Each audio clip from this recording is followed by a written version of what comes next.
Hello students, कैसे हैं आप लोग। चलिए नेक्स्ट वीडियो स्टार्ट करते हैं अपने सेशन का जो चल रहा था इडियम्स और फ्रेजेस का, जो कि हैं इम्पॉर्टेंट और रिपीटेड इडियम्स जो इन सभी एग्जाम्स में आते हैं। बिना देरी के स्टार्ट करते हैं। फर्स्ट इडियम है गाइस विद फ्लाइंग कलर्स। ये कभी कभी ये कम ऑफ विद फ्लाइंग कलर्स भी रहता है, तो दोनों का अर्थ एक ही है।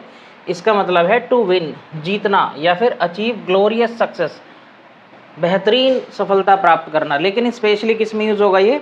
टेस्ट या एग्ज़ाम या फिर ट्रेनिंग में। मान लो आपने कोई टेस्ट पास कर लिया या आपने टॉप कर दिया, तो यू पास्ड द टेस्ट या फिर you passed the examination with flying colours. Clear? इसका अर्थ क्या है? सफल हो जाना या फिर जीत जाना। स्पेशली किसके लिए यूज़ होता है ये? टेस्ट और एग्ज़ाम के लिए। Clear? Next, to cry wolf. तो ये तो आपने सुना होगा, वो भेड़िए वाली कहानी। एक मज़े लेने के लिए लड़का रहता है, गांव वालों को बुलाता रहता है, भेड़िया आ गया, भेड़िया आ गया। लेकिन वो इतना परेशान हो जाते हैं उसके झूठ से कि अंत में सच में भेड़िया आ जाता है और वो उसको खा जाता है, लेकिन वो जाते नहीं हैं।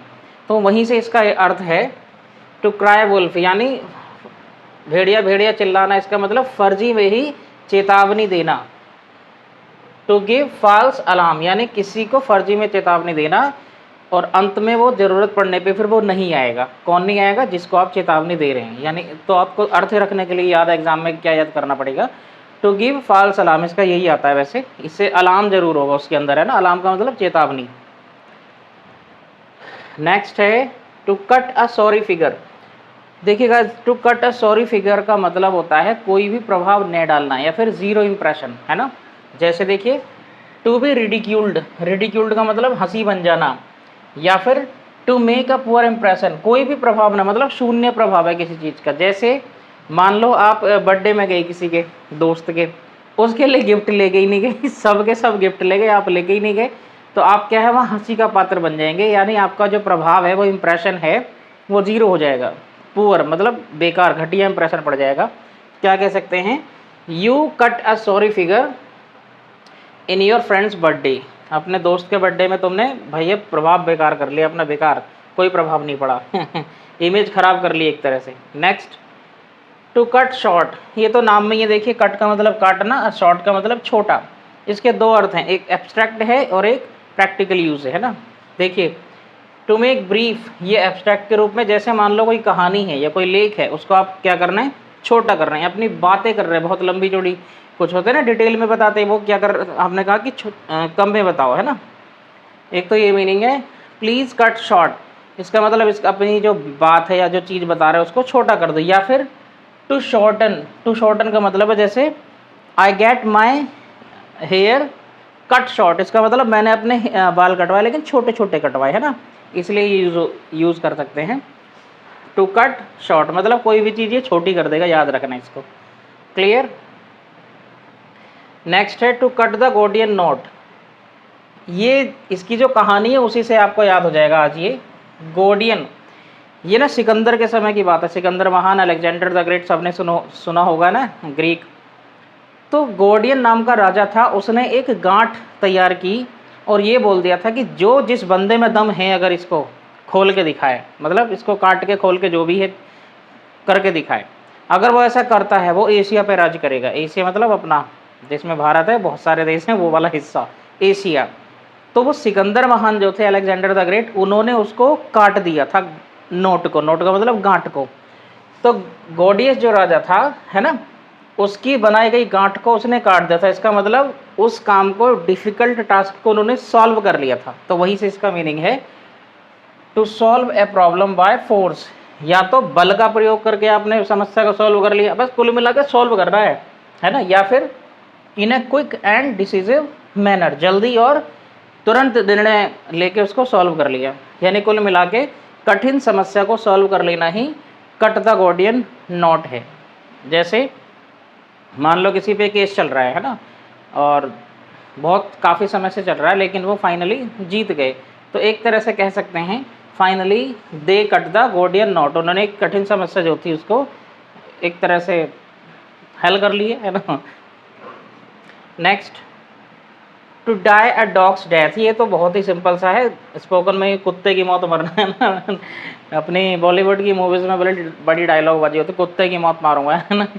तो he died a dog's death, इसका मतलब है कुत्ते की मौत। कुत्ते की मौत का मतलब सड़क पे पड़े या कहीं डूब के मर गए, मगरमच्छ ने खा लिया, मतलब ऐसी मौत जो नेचुरल है और वायलेंट वे में। नेचुरल क्यों कह रहा हूँ मैं, क्योंकि जानवर क्या एक दूसरे को फाड़ चीड़ के खा लेते हैं ना, ऐसी कुत्ते की अनहीरोइक मौत है ना। टू डाई एन अनहीरोइक डेथ है ना, या फिर अ मिजरेबल एंड, दयनीय मौत एक तरह से, बिल्कुल है ना, दयनीय अंत, क्लियर होना। ही डाइड है डॉग्स डेथ का मतलब है उसका बहुत ही बुरा अंत हुआ है। कहते हैं ना किसी को गाली वाली देनी है तो जैसे बुजुर्ग अगर खफा होता है किसी से, दिल दुखा, तो कहते हैं तेरा अंत बड़ा बुरा होगा या यू विल डाई है dog's death. Next, to die in harness. Guys जो हार्नेस है वो मैं बताता हूँ क्या होता है। जैसे आप हाँ पेंट जो करता है ना बिल्डिंग पे, अपने यहाँ तो रस्सी बांध के पटरी रख के उसी पे बैठ जाते हैं, लेकिन ढंग की जो कंपनीज हैं उसके लिए यहाँ जो बंधा रहता है ना, यहाँ भी बंधा है, यहाँ भी बंधा है। अरे बॉलीवुड या हॉलीवुड की मूवी में देखा, बंदूक यहाँ पे लगी रहती है नीचे और यहाँ पट्टी सी रहती है ना, तो उसको बोला जाता है हार्नेस। अगर वो भी नहीं देखा, गाँव के लोग हैं आप, तो घोड़ा तांगा देखा होगा। जब वो घोड़ा तांगे में जुड़ा होगा तो उसके ना मुंह पे, नाक में निकल के मुंह पे भी हो जा रहा होगा, कुछ पट्टा सा बंधी, पट्टियाँ बंधी होंगी ऐसे और ऐसे, है ना, तो वो हार्नेस है। तो उसका मतलब ये है, हार्नेस का मतलब उस समय चाहे घोड़ा हो या इंसान हो वो काम पे था। जैसे पिस्टल ले रखी है तो वो भी काम पे था, पेंट करने वाला तो वो भी काम पे था, घर में थोड़ी लगा के घूमेगा उसे, है ना। हाँ, तो इसका मतलब है नौकरी के दौरान मर जाना या फिर रिटायरमेंट के पहले ही मर जाना, सही। To die while on duty, यानी नौकरी के दौरान मर जाना या फिर रिटायरमेंट के पहले ही मर जाना। जैसे my neighbour died in harness, it means he was dead when he was on duty, सही है। या फिर he was dead before his retirement, या he died before his retirement, clear. Next, to smell blood.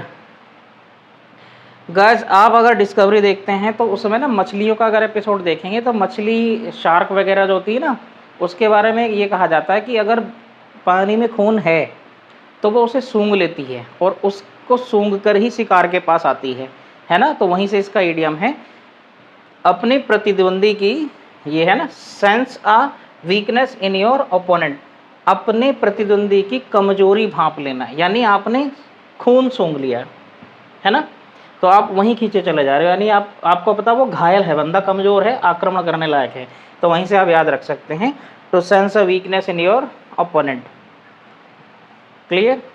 Next, to draw a long bow. Guys bow मतलब तीर। जैसे तीर कमान देखा होगा आपने, उसमें जब तानते हैं तीर को ऐसे, तो जितना आप ज़्यादा खींचेंगे उतना दूर जाएगा, है ना, तो वहीं से ये याद रख सकते हैं, वहीं से बना भी है ये। टू एग्जैगरेट या फिर ओवरस्टेट, लेकिन इसका जो मीनिंग है वो है बढ़ा चढ़ा कर कहना। कोई भी कहानी जो है आप कैसे कह रहे हैं, बढ़ा चढ़ा के कहते हैं ना, फेंक भाई फेंक, लंबी चौड़ी फेंक, तो लंबी चौड़ी से आप याद रख लेना, ड्रॉ अ लॉन्ग बो, क्लियर, यानी बढ़ा चढ़ा कर कहना। जैसे while telling his personal experience he drew a long बो, इसका मतलब जब वो अपने अनुभव बता रहा था वो लंबी चौड़ी फेंक दी उनने, किसी को क्या पता लाइफ में क्या हुआ उसकी, है ना। लास्ट देख लेते हैं guys, to fall prey to.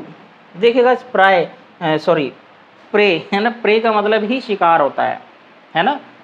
एक तो होता है PRAY, क्या होता है जी, एक PRAY, ये तो होता है प्रार्थना करना, लेकिन यहाँ पे क्या दे रखा है, ये PREY, इसका मतलब होता है गाइस शिकार। तो किसी का शिकार बन जाना, इसके नाम में ये देखो इडियम, फॉल का मतलब गिरना, प्रे का मतलब शिकार बनकर, टू का मतलब किसी की तरफ, यानी शिकार हो जाना किसी चीज का, है ना। इसके दो अर्थ हैं, to be killed by an animal और अ डिसीज, ये तो इसका लिटरल मीनिंग है ना, शिकार बन जाना, भाई जानवर का तो शिकार बनेगा, कोई या बीमारी का शिकार बनेगा, यानी बीमारी या जानवर की वजह से मरना। या फिर दूसरा है गाइस इसका, इसको हटा दे रहा हूं मैं ना,